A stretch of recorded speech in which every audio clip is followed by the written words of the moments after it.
Bismillah. Alhamdulillahi hamdan katsiran thayyiban mubarakan fi kama yuhibbu rabbuna wa yardah. Asyhadu an la ilaha illallah wahdahu la syarikalah wa asyhadu anna Muhammadan abduhu wa rasuluh.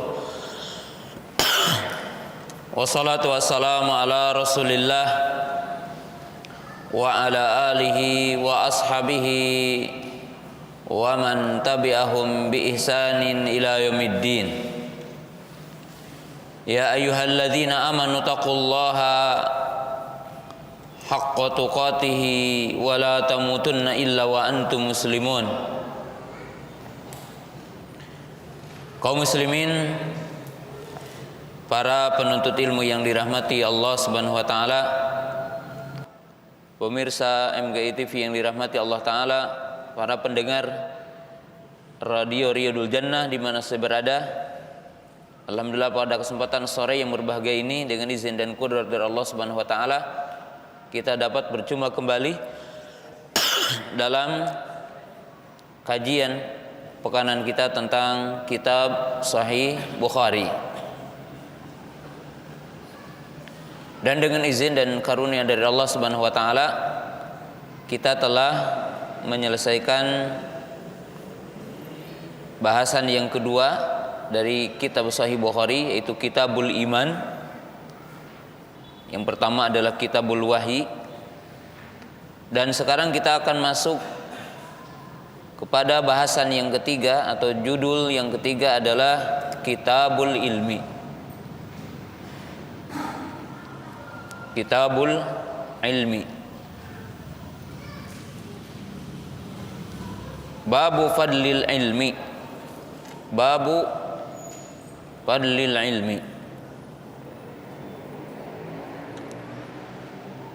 Bismillah.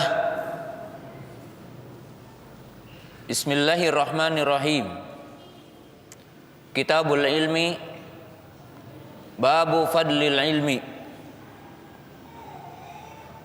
Wa qaulullahi ta'ala yarfa'illahu alladhina amanu minkum walladhina utul ilma darajat wallahu bima ta'maluna khabir. Rabbi zidni ilma.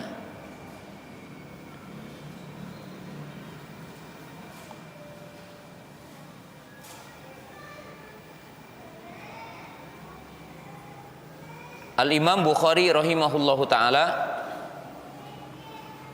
kembali menulis bismillah lagi dalam bahasan yang ketiga tentang Kitabul Ilmi, yaitu membahas tentang masalah ilmu.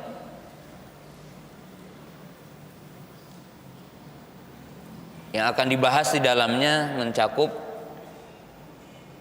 fadlu al-ilmi, tata'allaqu bi fadli talabihi wa fadlu ahlihi.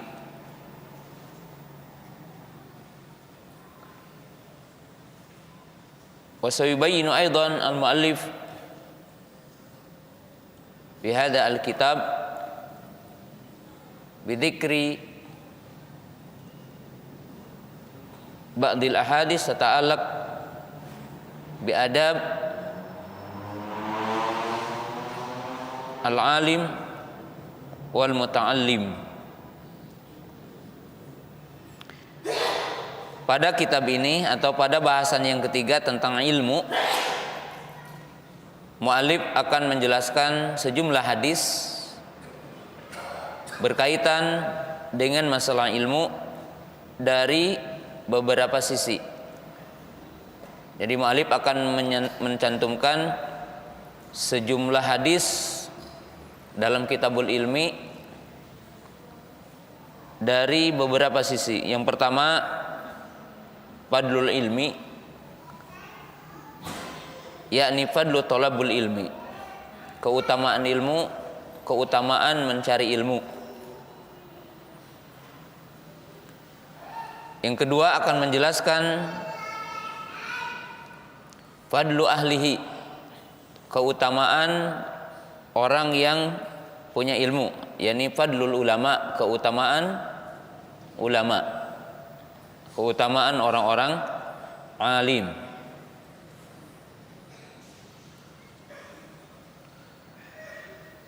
Kemudian mu'alif juga akan menjelaskan dan membawakan sejumlah hadis tentang adab al-alim wal muta'allim,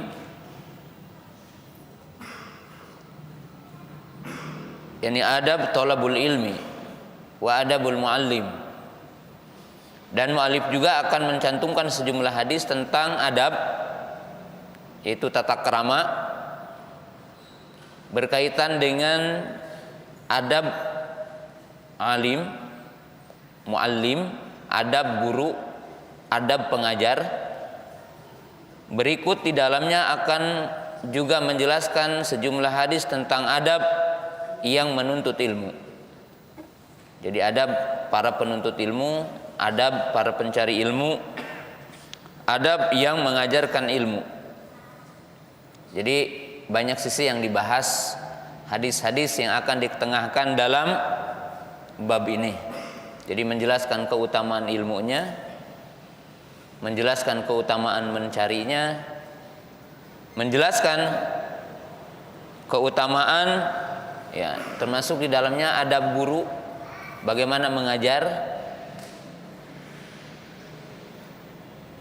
dan di dalamnya juga dijelaskan tentang adab bagaimana orang yang belajar, dan di dalamnya juga akan dibahas tentang adabul mufti wal mustafti, adab orang yang meminta fatwa dan adab orang yang memberi fatwa. Dan termasuk di dalamnya juga akan dijelaskan adabus soal, yaitu adab bertanya. Seperti bertanya di majelis seperti apa akan dijelaskan dalam sejumlah hadis di sini. Dan dalam kitabul ilmi juga akan dijelaskan tentang kebalikannya, yaitu mafasidul jahli, bahaya kebodohan. Jadi dalam kitab ini kan dibahas ilmu, keutamaan ilmu, juga akan dibahas sejumlah hadis yang menjelaskan bahayanya kebodohan. Jadi orang yang bodoh terhadap agama itu bahaya. Kita akan menemukan sejumlah hadis yang dibawakan oleh muallif rahimahullahu ta'ala. Imam Bukhari rahimahullahu ta'ala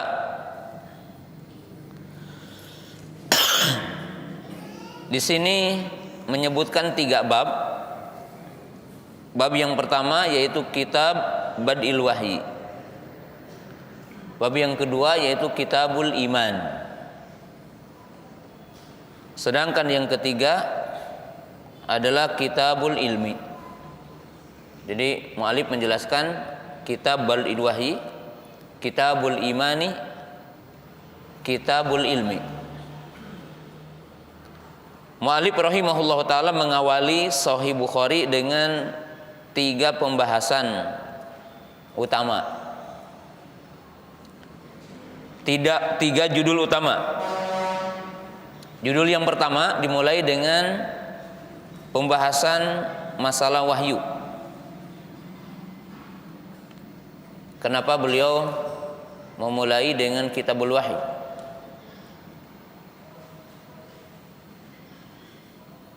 Karena tentunya wahyu itu adalah sumber kebaikan bagi umat ini. Jadi sumber kebaikan bagi manusia adalah wahyu yang Allah turunkan kepada hambanya sebagai syariat, sebagai sumber hukum, sebagai dasar dalam kehidupannya. Kemudian setelah itu menyebutkan kitabul iman, karena iman adalah asas dalam agama. asas dalam setiap agama.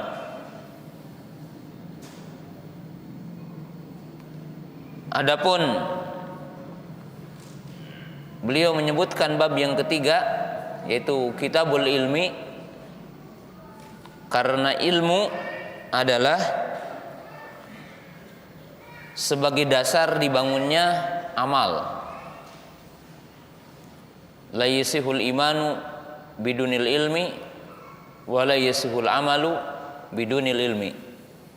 Tidak sah iman tanpa ilmu, sebagaimana juga tidak sah amal tanpa ilmu.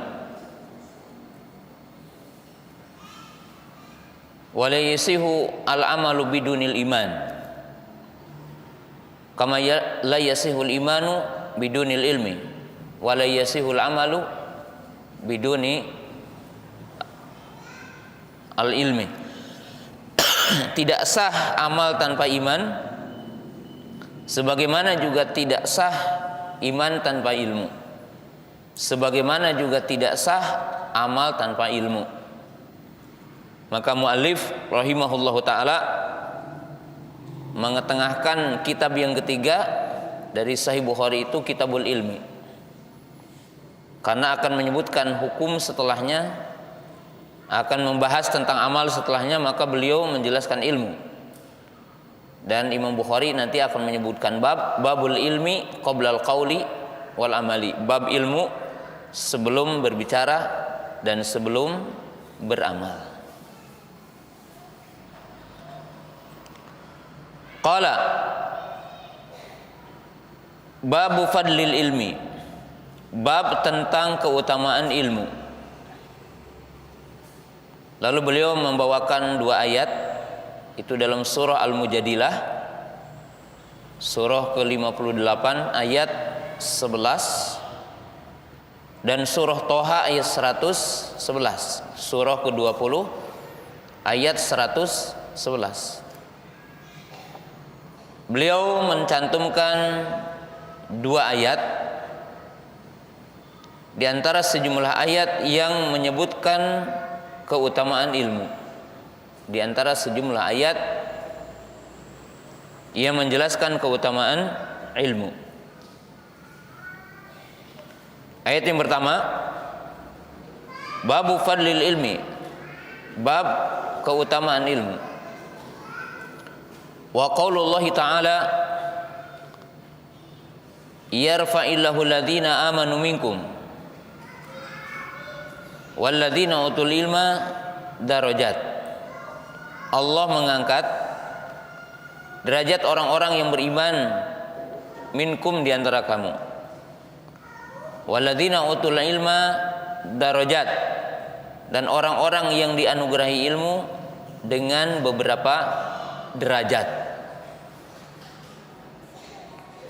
Wallahu bima ta'maluna khabir, dan Allah terhadap apa yang kalian perbuat maha mengetahui.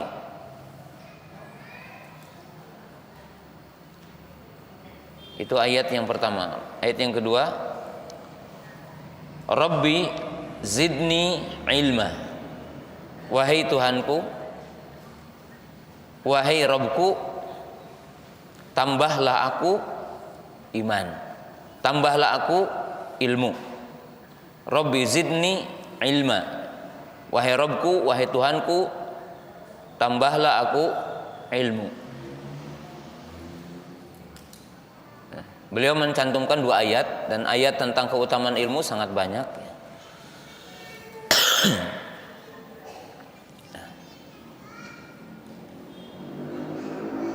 Ilmu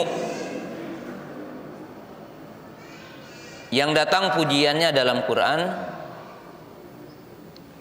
ilmu yang datang pujiannya di dalam sunnah-sunnah Nabi Sallallahu Alaihi Wasallam, tentunya kita harus memahami ilmu yang dimaksud dalam pembahasan Imam Bukhari rahimahullahu ta'ala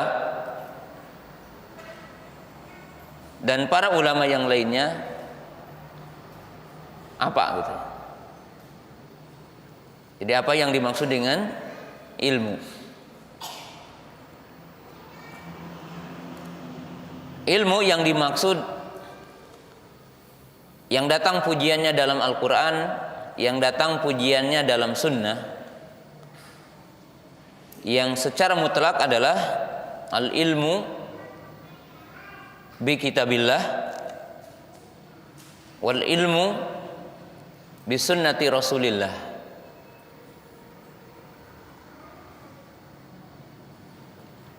Ilmu yang dimaksud adalah ilmu kepada kitab Allah, ilmu kepada sunnah Rasulullah SAW.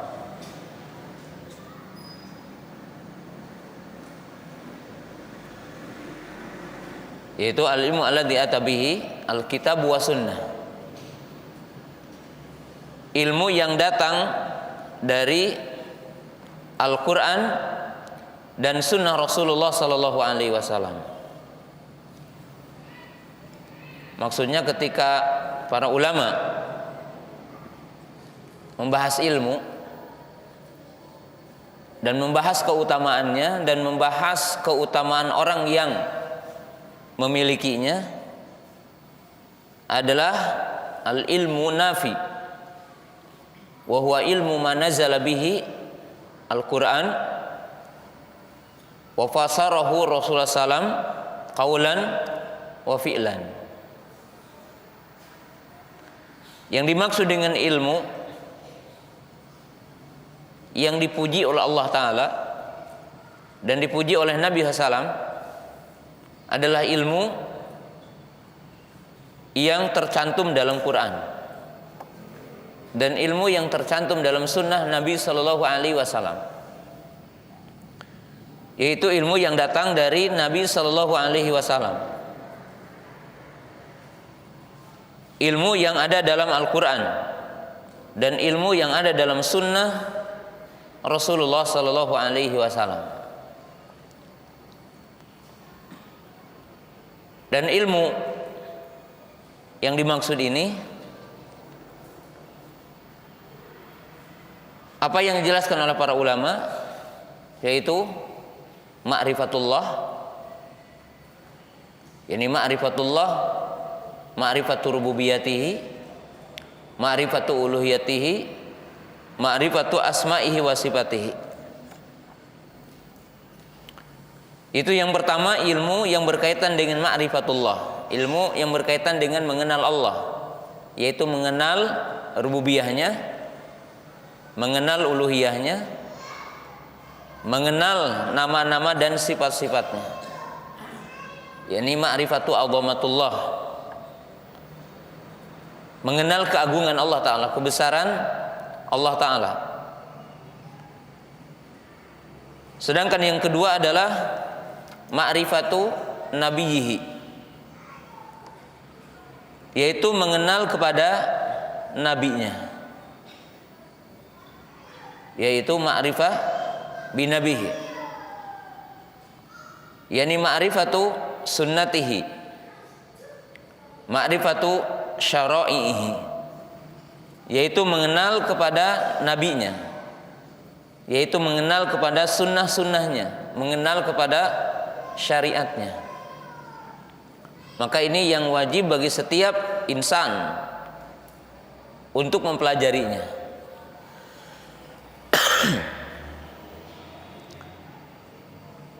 Sedangkan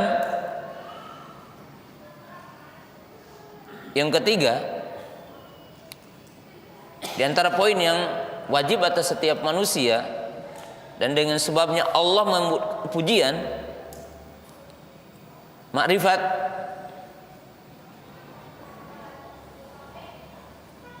matalzimu ma'rifatuhu min umuri dunya wad din, yani min urumuddin wa umuri dunya, yani min ma'rifatul halal wal haram, ma'rifatil wajibat wal manhiyat. Dan di antara ilmu yang dengannya orang akan dapat pujian dari Allah adalah memahami tentang agamanya, yakni ma'rifatuddin. Yang masuk di dalamnya adalah ma'rifatul halali wal haram, mengenal halal dan haram.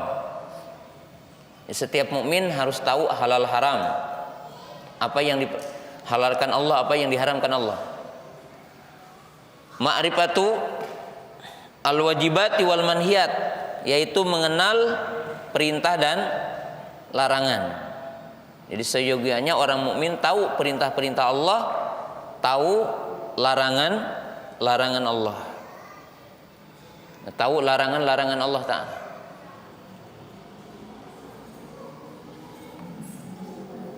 Maka orang mukmin diwajibkan untuk mempelajari ini semua,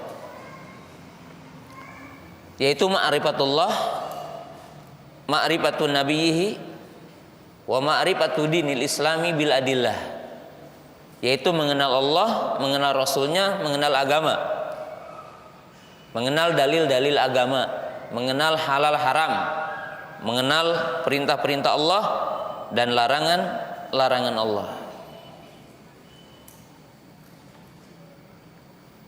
Sebagaimana manusia juga dianjurkan untuk mengetahui perkara-perkara dunia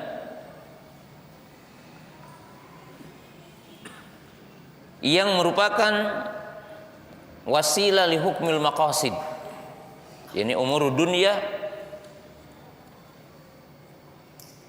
min ilmi al-wasilah li hukmil maqasid, di mana juga seyogianya orang-orang muslim mempelajari tentang perkara-perkara dunia yang menjadi wasilah kepada yang dimaksud, jadi hukum maksud.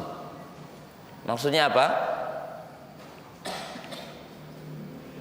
Ada kaidah dalam agama ini, malayatimul wajibu ila bihi, bahwa wajib, satu kewajiban yang tidak akan sempurna kecuali sesuatu, maka sesuatu itu menjadi wajib. Jadi menjadi wajib bagi seseorang. Ya. Seperti umpamanya Allah mewajibkan jihad, maka umat Islam diperintahkan belajar berkuda, belajar memanah, sehingga diartikan al-quwah hiya ramyu. Maka ketika Allah Ta'ala memerintahkan kita berjihad, dan tidak akan sempurna jihad kecuali mempelajari hukum-hukum wasilah ini, maka mempelajari hukum wasilah menjadi wajib, walaupun bisa wajibnya adalah fardu kifayah kepada sebagian kaum muslimin.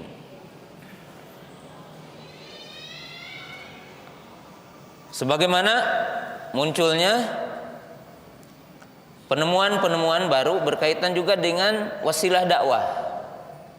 Wasilah dakwah, yaitu yang menjadi perantara akan sampainya kebenaran hak.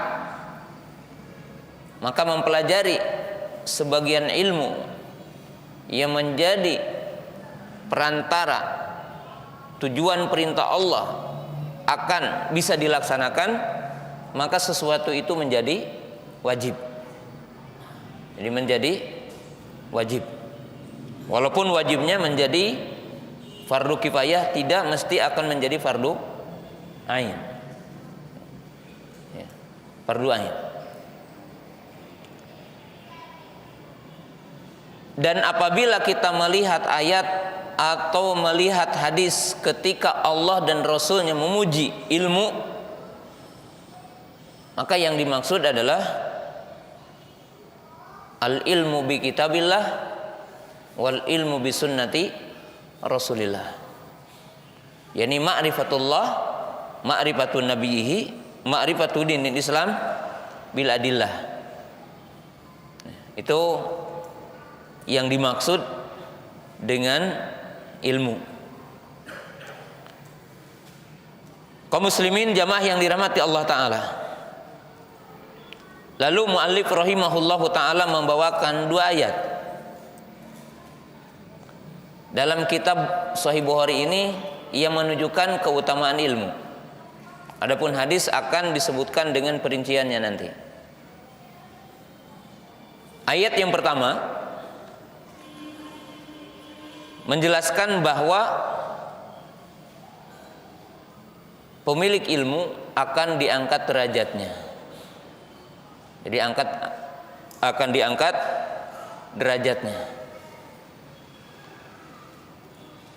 Dan yang dimaksud diangkat derajat yakunu fid dunya wa fil akhirah. Dan diangkat derajat orang-orang beriman itu akan terjadi di dunia dan di akhirat. Artinya tidak hanya di akhirat, tetapi diangkat derajatnya adalah di dunia. Sebagaimana dijelaskan oleh para ulama, artinya derajatnya di dunia. Adapun diangkat derajat orang mukmin di dunia, maka memiliki banyak makna. Jadi memiliki banyak makna. Yang pertama, annahu yudhkaru sya'nuh.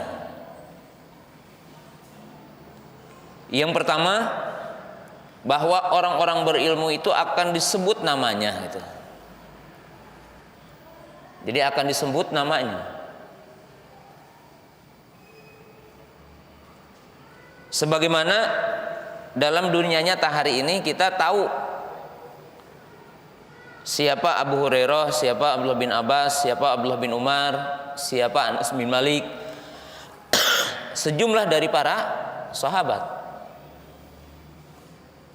Kenapa antum, saya, pemirsa, pendengar tidak menyebut semua sahabat? Itu sahabat ya. Tapi yang kita kenal sejumlah sahabat. Maka penyebutan sejumlah sahabat di antara para sahabat adalah lil ajlil ilmi. Karena apa? Ilmu. Tabi'in. Kenapa para ulama mengenal fuqaha sab'ah? Urwah bin Zubair dan yang lainnya, Kharijah dan yang lainnya. Kenapa kita mengenal aimatul arba'ah?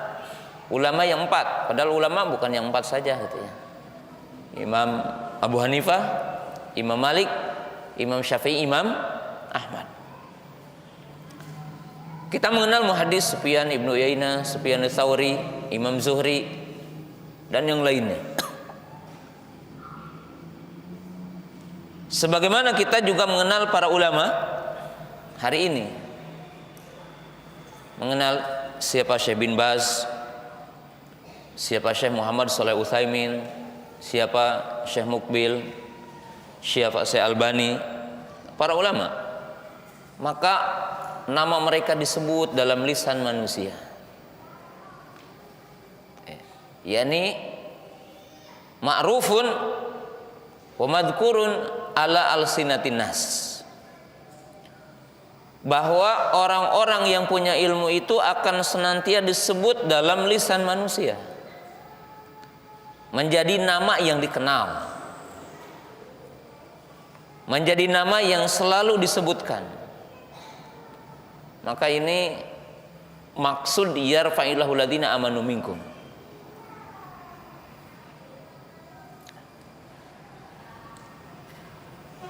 Yang kedua,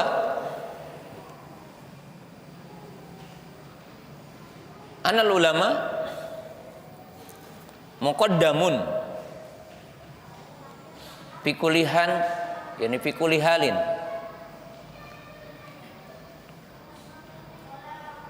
wa fi kulli makanin, wa min zamanin ila zaman. Bahwa ulama itu akan senantiasa muqaddam, didahulukan dalam setiap waktu, tempat dan waktu. Kita lihat bahwa Nabi SAW menggambarkan tentang orang-orang berilmu. Pertama, ketika beliau sholat, beliau berkata, liyalini ulul ahlam, adalah orang-orang yang di belakangku, ulul ahlam, yakni dau aklin, dau ilmin, orang yang berilmu. Jadi yang di belakang imam, yang di belakang Nabi SAW ulul ahlam, sehingga dipinggirkan yang lainnya. Ya umul qauma aqra'uhum bi kitabillah fa in kanu fi qira'ati sawa fa abqahuhum. Nabi SAW mengatakan mengimami satu kaum orang yang paling banyak bacaan Qur'annya. Jika sama, maka yang paling faqih katanya. Jadi senantiasa terdahulu, ditempatkan menjadi orang-orang mulia.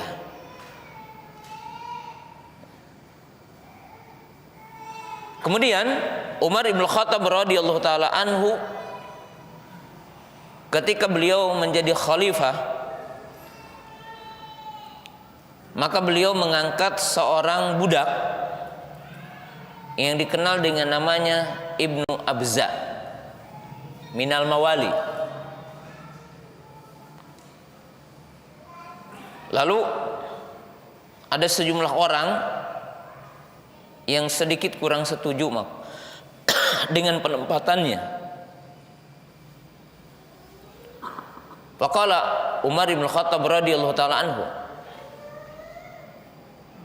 inni sami'tu Nabiy sallallahu alaihi wasallam yaqul, innallaha yarfa'u bihadzal kitabi aqwaman wa yadh'u bihi akharin. Maka Umar bin Khattab radhiyallahu taala anhu berkata, sesungguhnya Allah mengangkat sejumlah orang dengan Quran ini. Artinya mengangkat kedudukannya sejumlah orang dengan Quran ini, dan menghinakan sebagian yang lainnya.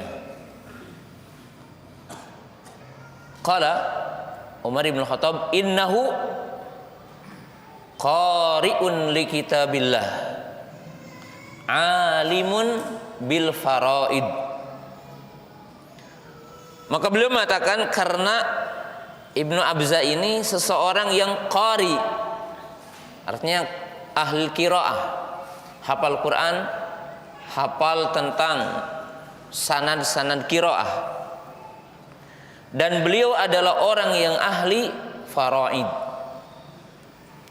artinya tentang pembagian waris dan hukum-hukumnya.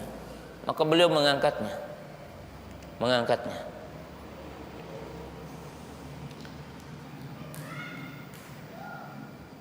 Satu ketika Abdullah ibnu Mubarak radhiyallahu taala anhu berjalan dengan seorang amir di zamannya.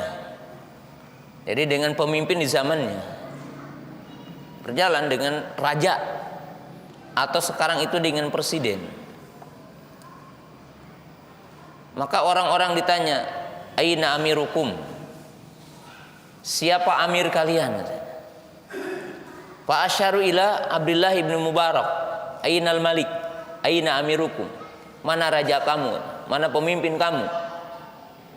Maka spontan orang-orang tanpa berpikir, maka yang ditunjuk adalah Ibnu Mubarak, tidak ditunjuk rajanya gitu. Kan menunjukkan di sini sya'nuhu azimun, bahwa kedudukan ulama itu agung. Maka ini makna yarfa'illahu ladina amanu minkum, yaitu diangkat derajatnya di dunia. Jadi diangkat derajatnya di dunia. Adapun yang kedua tentunya diangkat derajatnya nanti yaumal qiyamah. Yaumal qiyamah. Karena kita beriman surga itu bertingkat-tingkat. Dan disebutkan surga itu ada 100 tingkatan. Nabi SAW mengatakan inna fil jannati mi'ata darajatin a'addaha lil mujahidina fi sabilillah. Nabi SAW mengatakan sesungguhnya surga itu memiliki 100 tingkatan yang disediakan bagi orang-orang yang berjihad di jalan Allah Ta'ala. Nah, jemaah yang dirahmati Allah Ta'ala, ini yang dimaksud diangkat derajat ya, jadi diangkat derajat kedudukan orang berilmu. Sebagaimana dijelaskan dalam surah Al-An'am ayat 83, narfa'u darajatin man nasya, kami mengangkat derajat yang kami kehendaki. Qala al-Imam Malik, yang Imam Darul Hijrah, ay bil ilmi, kami akan mengangkat derajat siapa yang kami kehendaki, yaitu dengan ilmu. Ya. Jadi baik di dunia ataupun di akhirat, Allah akan mengangkat derajatnya.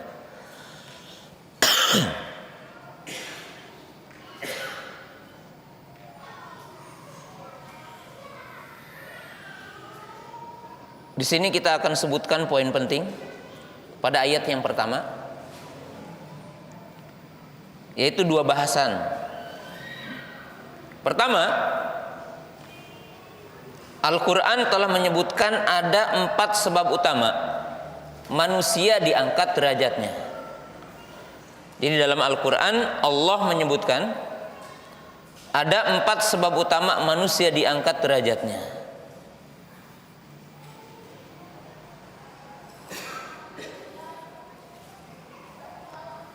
Sebab yang pertama adalah karena iman. Jadi Allah Subhanahu wa taala akan mengangkat derajat manusia karena iman. Ini disebutkan dalam surah Al-Anfal.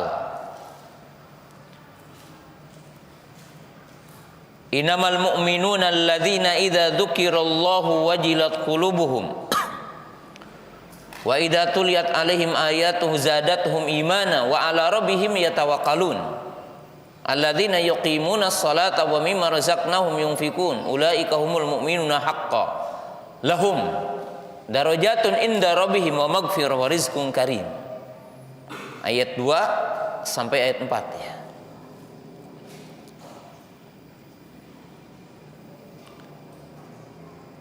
Yang kedua, dengan sebab amal soleh.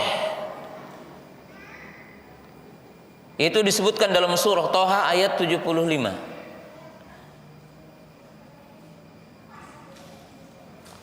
Allah Ta'ala berfirman, wa may ya'tihi mu'mina qad amila sholihati fa ulaika lahum darajatul ula. Jadi barang siapa yang datang kepada Allah dikumpulkan di arasatil qiyamah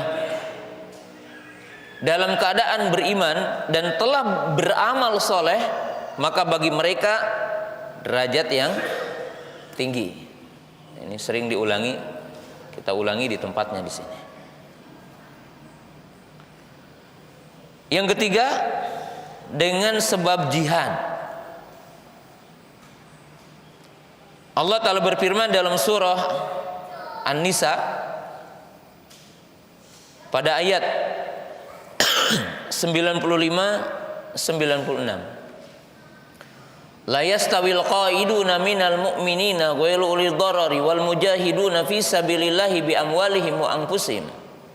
Faddalallahu al mujahidina bi amwalihim wa anfusihim alal qaidina darajah wa kullu wa'adallahu al husna wa faddalallahu al mujahidina alal qaidina ajran 'azima darajatin minhu wa maghfirah wa rahmah wa kana Allahu ghafurur rahima. Ini sebab yang ketiga. Sebab yang keempat yaitu dengan sebab ilmu, yaitu yang dicantumkan tadi oleh Imam Bukhari dalam sahihnya, yaitu ayat ke-11 dari surat Al-Mujadilah. Jadi di sini Allah menyebutkan 4 sebab. Pemirsa yang dirahmati Allah Ta'ala, ada 4 sebab: iman, amal, jihad, ilmu. Ada perkara penting yang dikatakan oleh para ulama, seperti disebutkan oleh Imam Ibnu Qayyim dalam kitabnya yang ma'ruf, ya, menjelaskan bahwa yang tiga kembali kepada yang satu. Jadi yang tiga kembali kepada yang satu, yaitu iman, amal, dan jihad. Maksudnya iman yang benar adalah iman yang didasari ilmu dari Al-Quran dan Sunnah. Dan amal dinamakan amal soleh, amal yang dibangun di atas ilmu. Dan jihad yang hak, jihad yang syar'i adalah jihad yang dibangun di atas Quran dan Sunnah, artinya di atas ilmu. Maka yang tiga kembali kepada yang satu, dan di sini kedudukan ilmu yang memiliki makna derajat iman, keutamaannya tetap tergantung derajat ilmu. Derajat amal, kemuliaannya diukur dengan derajat ilmu, dan derajat jihad juga dikaitkan dengan derajat ilmu. Jadi dikaitkan dengan derajat ilmu.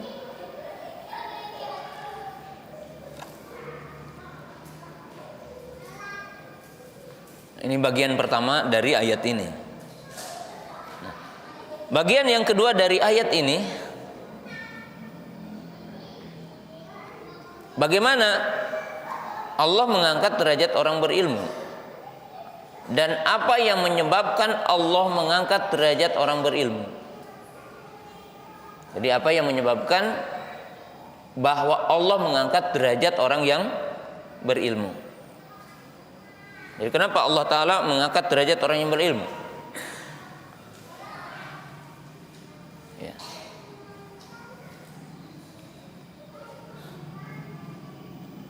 Ya.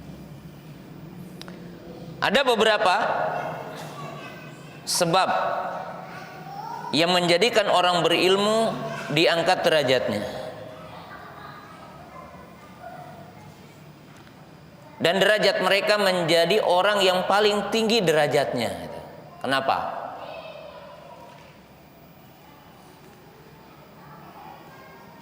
Yang pertama, karena thalabul ilmi min afdhalul jihad wa min afdhali al-amalu salih. Pertama, karena thalabul ilmi adalah jihad yang paling utama dan amal soleh yang paling utama. Jadi jihad itu apa? Thalabul ilmi bagian dari jihad, dan thalabul ilmi bagian dari amal soleh. Sehingga para ulama mengatakan jihad yang paling afdal adalah thalabul ilmi, dan bentuk taqarrub kepada Allah yang paling mulia adalah thalabul ilmi.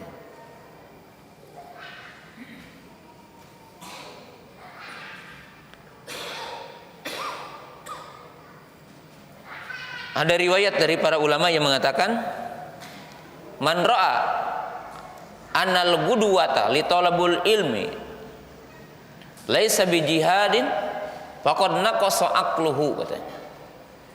Siapa yang punya pendapat mencari ilmu bukan jihad, maka itu orang yang kurang akalnya, katanya. Artinya tidak faqih, tidak tahu agama, orang yang mengatakan bahwa thalabul ilmi bukan jihad.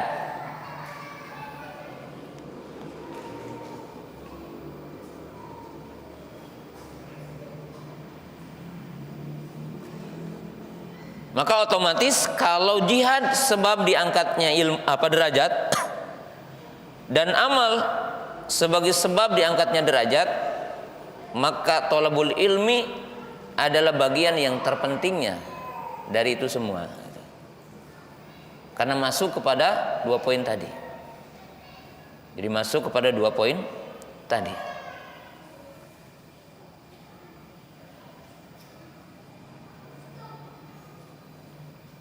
Nah, itu kenapa orang berilmu diangkat derajatnya. Yang kedua,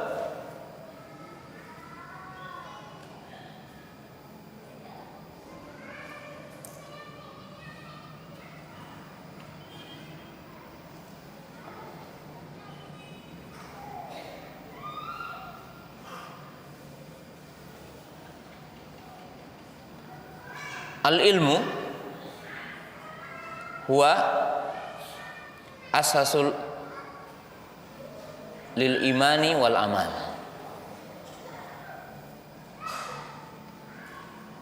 Yang kedua, karena ilmu itu asas untuk iman dan amal.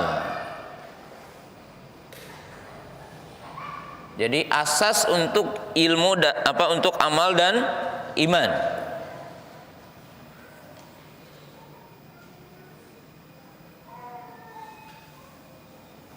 Yang memiliki makna begini.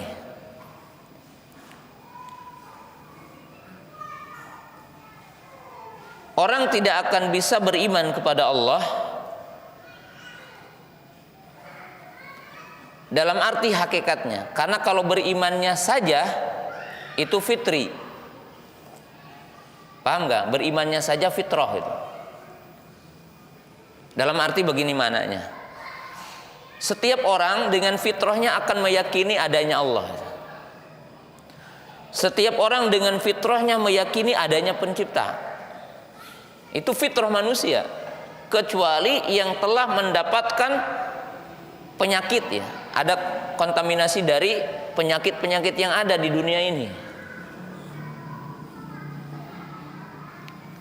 Tapi bagaimana mengimani Allah wajib dengan ilmu.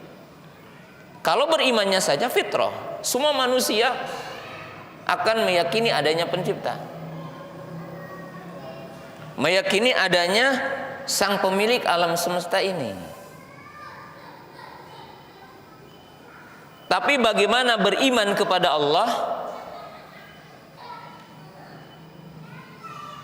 Maka wajib thalabul ilmi, wajib mencari apa? Ilmu. Maka ini yang dimaksud bahwa ilmu adalah asas. Sehingga Imam Bukhari setelah menyebutkan babul iman, kitabul iman, maka menyebutkan kitabul ilmi. Menyebutkan kitabul ilmi.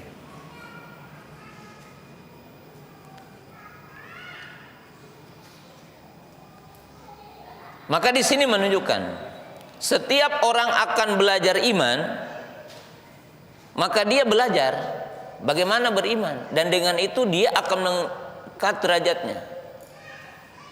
Karena ilmu itu menyebabkan orang melakukan sesuatu dan mencari sesuatu dengan sebabnya. Sebagaimana kita pahami bahwa amal dasarnya adalah ilmu. Seperti kita diperintah sholat, bagaimana sholat itu? Kita diperintah wudu, bagaimana wudu itu?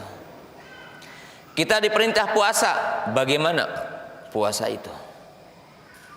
Dan seterusnya. Dan seterusnya.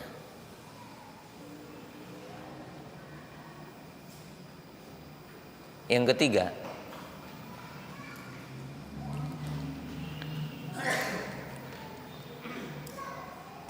bahwa ilmu mencari dan mengamalkannya adalah dapat pahala. Jadi mencari dan mengamalkannya dapat pahala.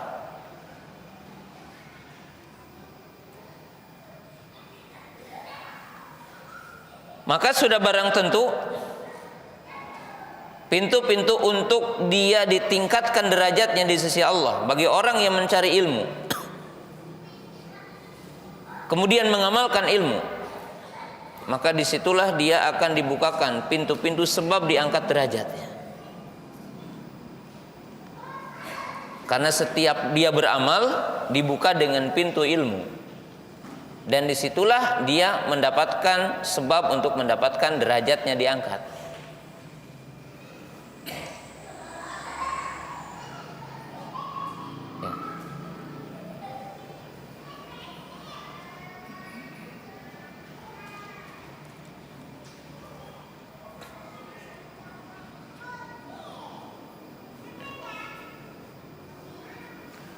Kemudian bagian terakhir untuk sementara di sini,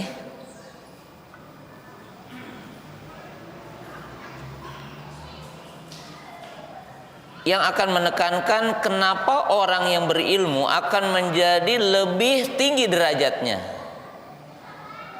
daripada yang lainnya. Jadi kenapa orang yang berilmu itu menjadi lebih tinggi derajat yang ketimbang yang lainnya?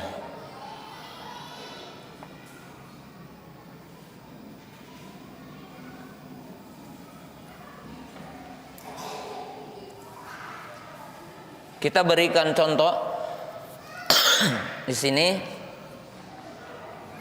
dari penjelasan baginda Nabi sallallahu alaihi wasallam, fadlul alimi alal abidi kapadil qamari lailatal badari ala sairil kawakib.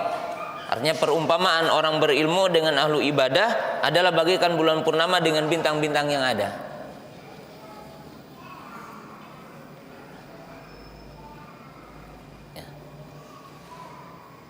Kita berikan contoh di sini. Pertama, orang berilmu melakukan sholat, melakukan wudhu, dan melakukan puasa. Ada seseorang yang lainnya mukmin tapi tidak alim, tapi dia tidak alim, awam. Alladzi ya'mal bi fatwal alim, orang yang beramal dengan fatwa orang alim.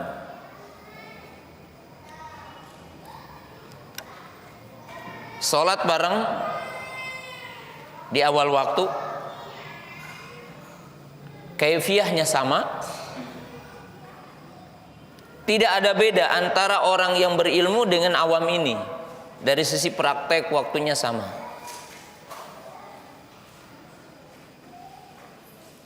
Tapi kenapa akhirnya akan berbeda? Dari sisi pahala yang Allah berikan kepada orang itu, yaitu antara amalan orang alim dengan amalan orang yang awam tadi gitu.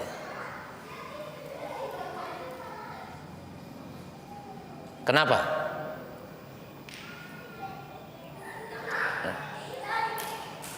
Bisa kita tahu bahwa kenapa Allah membedakan derajat orang berilmu dengan orang awam ini gitu.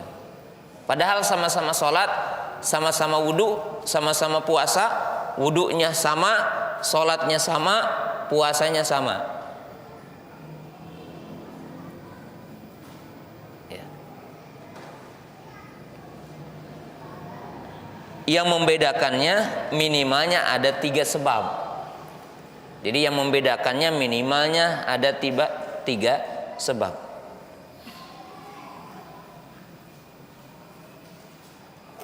Yang pertama, al-juhdu fit thalab. Yang pertama yang membedakan adalah kesungguhan dalam mencarinya.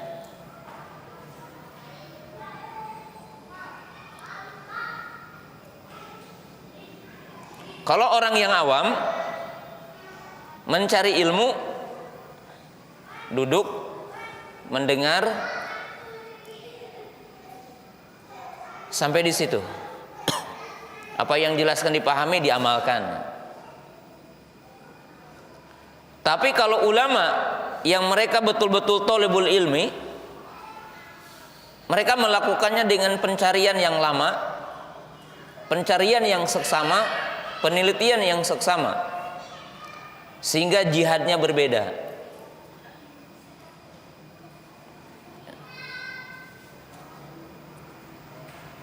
Contoh,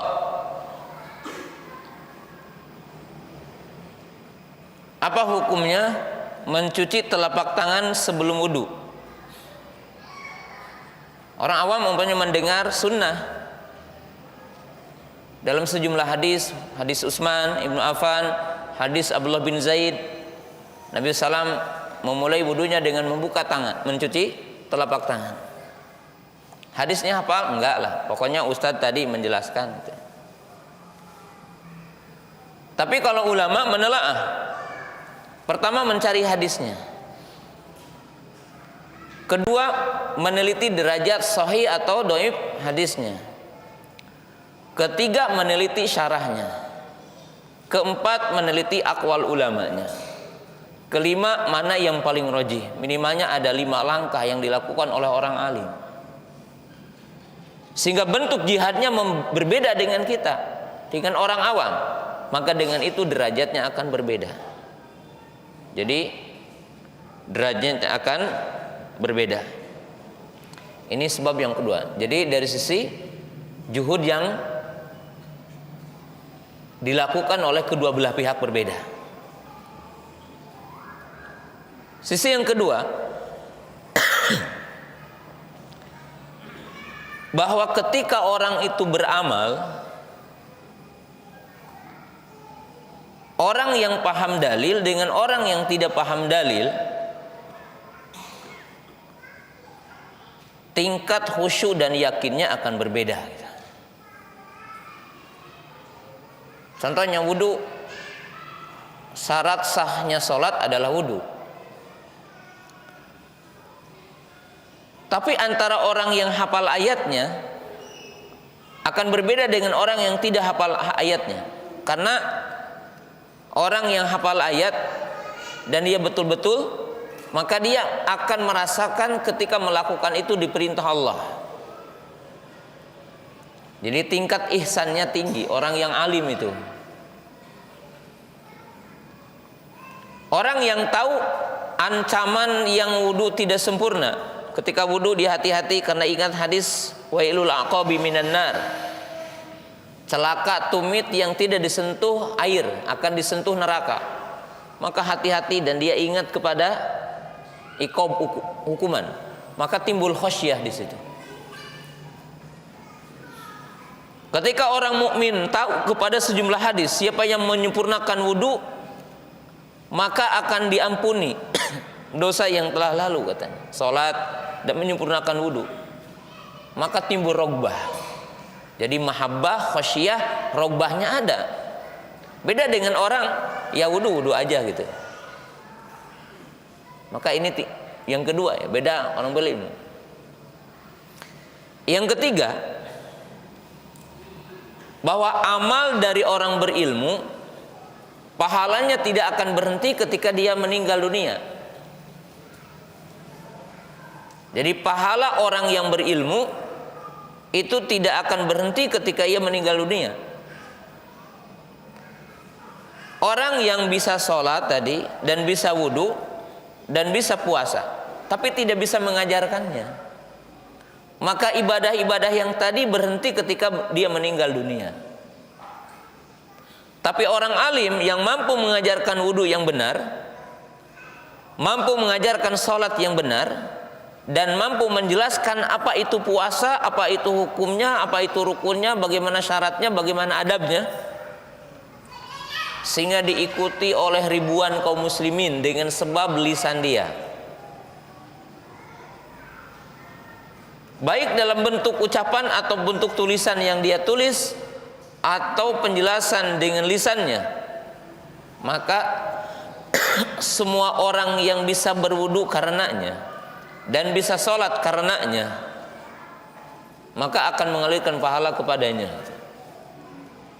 Syekh Al-Albani rahimahullah ta'ala menyusun kitab yang namanya Sifat Sholat Nabi.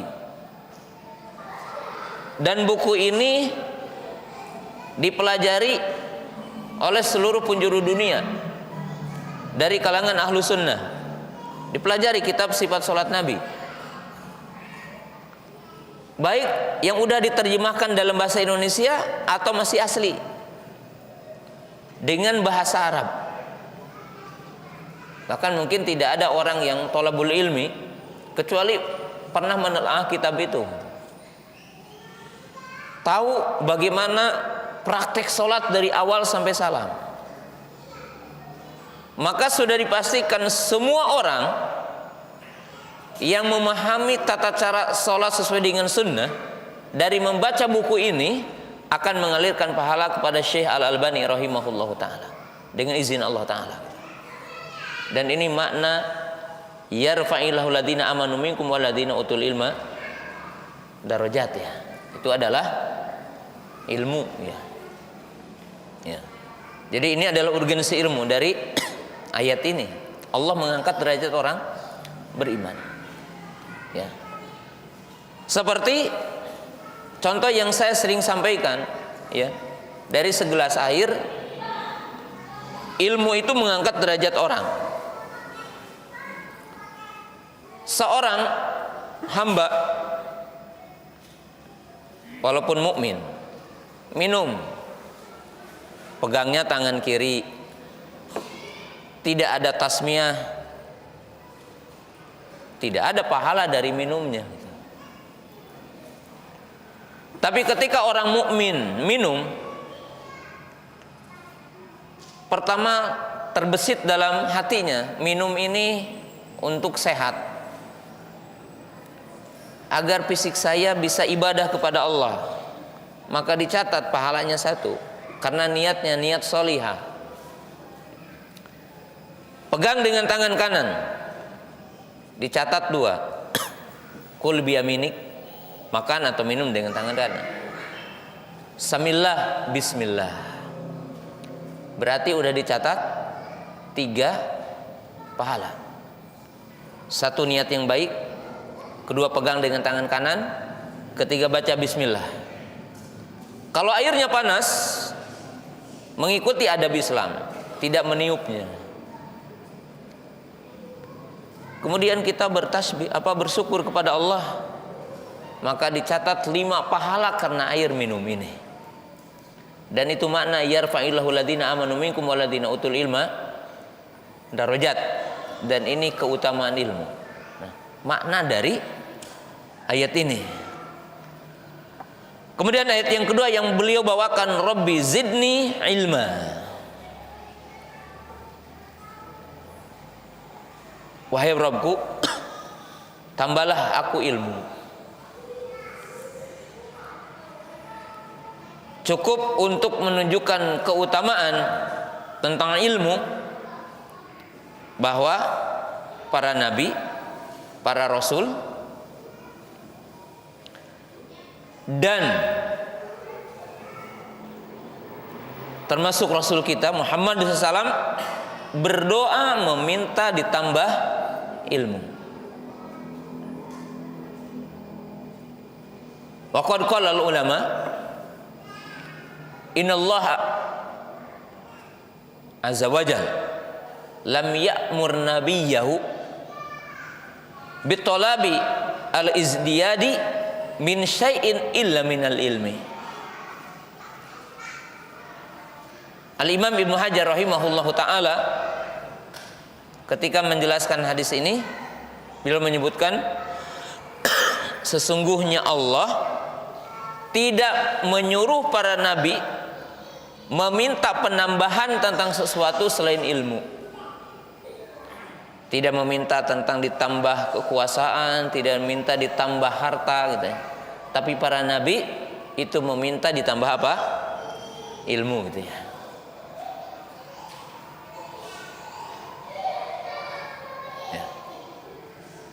Sebagaimana dalam hadis Nabi SAW mengatakan apa? Innal anbiya'a la yuwarithuna dinaran wala dirhama wa inna ma yuwarithuna ilma faman akhadha bihi faqad akhadha bihadin wafirin. Nabi SAW mengatakan sesungguhnya para nabi, para rasul, mereka tidak mewariskan uang perak atau uang emas, tidak mewariskan perak atau emas, dalam arti tidak mewariskan harta. Hanyalah mereka mewariskan ilmu. Maka barang siapa yang mengambil ilmu, maka ia telah mengambil sesuatu yang agung, yang besar, yang mulia. Nah, jemaah yang dirahmati Allah Subhanahu wa taala. Jadi muallif rahimahullahu taala ya, dalam bab ini hanya mencantumkan 2 ayat. Dan ayat tentang keutamaan ilmu adalah sangat banyak ya, dalam Al-Quran. Dan saya ingin menyebutkan sebagai kalimat terakhir sebelum membuka pertanyaan pada poin ini, bahwa di antara keutamaan ilmu hanya untuk kita mentadaburi tentang keutamaan ilmu yang disebutkan dalam Al-Quran begitu banyak ayat-ayatnya. Tapi saya ingin mengkisahkan dua kisah ya. Kisah yang pertama, apa yang Allah Ta'ala kisahkan dalam surah An-Naml. Ketika Allah Subhanahu wa Ta'ala mengkisahkan seekor burung yang namanya hudhud. Para ulama mengatakan, bagaimana Allah Ta'ala sampai mengkisahkan seekor burung hudhud ya, dalam Quran? Jawabannya karena dua sebab. Sebab yang pertama karena menemani Nabi yang soleh, yaitu Nabi Sulaiman. Sebagaimana seekor anjing diabadikan dalam Quran karena duduk dengan orang soleh, yaitu Ashabul Kahfi. Dan yang kedua karena berkaitan dengan ilmu. Lihat dalam surah An-Naml ayat 20, 21, 22. Wa tafaqqada at-tayra faqala ma li la aral hudhuda am kana minal ghaibin law adzibannahu adzaban syadida aw la adbahannahu aw la yatiyanni bi sultanin mubin. Famakatha ghairu ba'idin faqala ahattu bima lam tuhit bihi wa ji'tuka min saba'in binaba'i yaqin. Nabi Sulaiman ini diberikan kelebihan memahami semua bahasa binatang, dan binatang-binatang menjadi bala tentaranya. Satu ketika burung hudhud tidak dalam pasukannya, hilang. Di mana hudhud? Maka diancam, katanya kalau nanti datang maka akan dihukum dengan hukuman yang berat sampai mau dicincang, gitu ya, disembelih. Kecuali datang dengan berita, dengan ilmu. Maka tidak lama kemudian muncullah hudhud, lalu berkata, wahai Sulaiman, aku tahu sesuatu yang kau tidak tahu, katanya. Apa itu? Ya, aku datang dari negeri Sabah, bahwa di sana ada seorang ratu yang menjadi pemimpin negaranya yang menyembah kepada selain Allah. Maka inilah diabadikannya, gitu. Karena dia bawa berita tentang ilmu. Sebagaimana Allah Subhanahu wa Ta'ala mengkisahkan dalam akhir kisah ini, yaitu dalam surah Al-Baqarah, ketika orang-orang Bani Israel itu mencari pemimpin untuk melepaskan diri mereka dari penjajahan kaum Jalut. Mereka meminta untuk didatangkan pemimpin. Tapi dikisahkan bahwa Allah mengutus Talut ke tengah-tengah mereka. Lalu mereka berkata, qalu anna yakunu lahul mulk alaina wa nahnu ahqqu bil mulki minhu wa lam yu'ta sa'atan minal mal. Qala inna Allah astafahu alaikum wa zadahu bastatan fil ilmi wal jismi. Maka Bani Israel berkata, kami yang layak, katanya, untuk jadi pemimpin, bukan dia. Dia tidak diberikan harta yang banyak. Maka Allah menjawab, sesungguhnya Allah telah memilihnya atas kalian karena luas ilmunya dan kuat fisiknya. Jadi Allah Ta'ala menyebutkan ilmu dalam Quran, diantaranya tentang kisah Talut, kisah tentang Bani Israel, ya, dan tentang kisah Nabi Sulaiman alaihi salam. Dan ini keutamaan ilmu, ya. Keutamaan-keutamaan ilmu akan kita lewati dengan hadis-hadis yang disebutkan oleh Imam Bukhari pada bab-bab setelahnya, insya Allah.